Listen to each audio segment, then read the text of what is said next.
When I started weightlifting in 2011, Liu Xiaojun was one of essentially only two superstars in the sport of weightlifting, the other of course being Russia's Dmitry Klokov. Liu's background was surrounded in mystery, as was all things Chinese weightlifting during that era.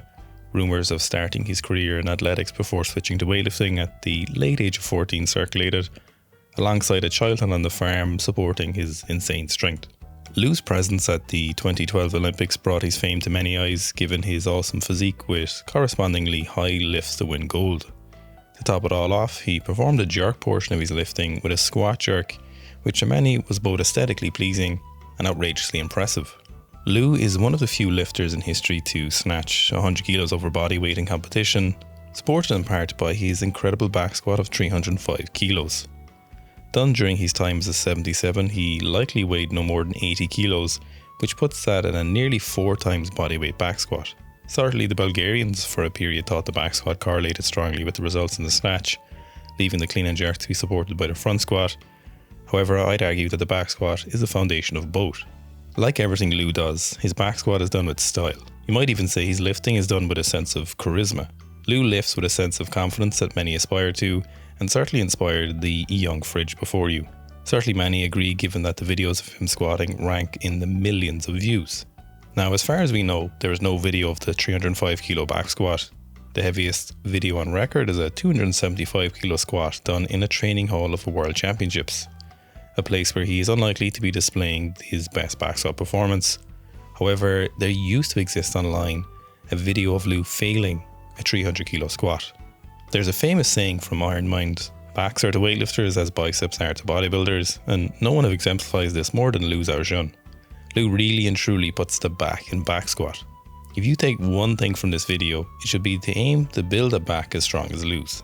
If we look at the heaviest squats from Liu, we can see absolutely zero degradation in his back angle or in the level of visible flexion or extension during the lift. The beauty of the strong back in the back squat is it allows us to use our legs to the nth degree. It's a cruel joke in squat land that being a back dominant lifter doesn't mean you have a strong back. It simply means that you have weak legs and a slightly less weak back. All too often we see a lifter with a forward tipping on the ascent of the squat, and it's assumed that their posterior dominant lifter and their back's desire to drive the lift was just too strong for their legs. This might be the case, for example, if your name is Pete Rubesh, where one possesses a monster deadlift and a huge squat, no doubt, but that deadlift is just in a league of its own.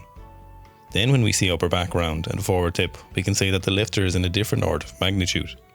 However, for many of us, this change from anterior to posterior during the squat can actually signify a weak back relative to the load we're squatting. From here, the cruel joke worsens as without an intervention, the cycle continues. Your legs are weak, but your back takes over, so your legs adapt less during the thing we want them to adapt to. Your weak back pulls away in strength from your legs and adapts to the squat pattern due to taking more of the load than it should be, and ironically, we end up in the self-fulfilling prophecy of being a back-dominant lifter. So what do? Well, we bodybuild like the Chinese weightlifters. There's 2 ways to think about training your back for the squat: hinging and rowing. Most bang for your buck, short on time, limited equipment option is the use of the hinge. For example, one of the weightlifting world's favourites is the back extension, and with good reason. This is the preferred method of training our back as the load to stimulus ratio is fantastic. The stimulus is as specific as we can ask of an exercise. It's training the full length of our back to maintain a specific position during the full range of motion, and because the exercise is loaded at the end of the liver away from the fulcrum, aka the top of your traps, you gather a large amount of effort from the back without needing a whole lot of weight. Maintaining this back position is a skill, and while it's trained during the squat, it should also be specifically trained outside of the squat. Back extensions allow an overemphasis on the back's contracted position to hopefully carry over to the back squat. As a support to the back extensions, the use of horizontal rowing movements complement the upper back very well. While the back extensions do a great job of training the back to maintain the position, we still want to hammer the upper back with rowing motions. Horizontal rowing allows us to hit the major players of the lats, traps and delts while not overly fatiguing our lower back, which is very susceptible to fatigue. Aim for high rep and high volume with a frequency of twice a week for most squatters being adequate. While barbell rows are great, they do add some extra fatigue to our lower back that we may not want. On the technical side of things, Lou is of course a wizard when it comes to the movement. One area we might assume an elite level squatter would emphasise is all quads and knees forward during the squat. And while he certainly does drive his knees over his toes, he balances this with a rearward shift to his hips as he squats down. The squat pattern of even hip to knee displacement is important for one very good reason: maintenance of lower back position.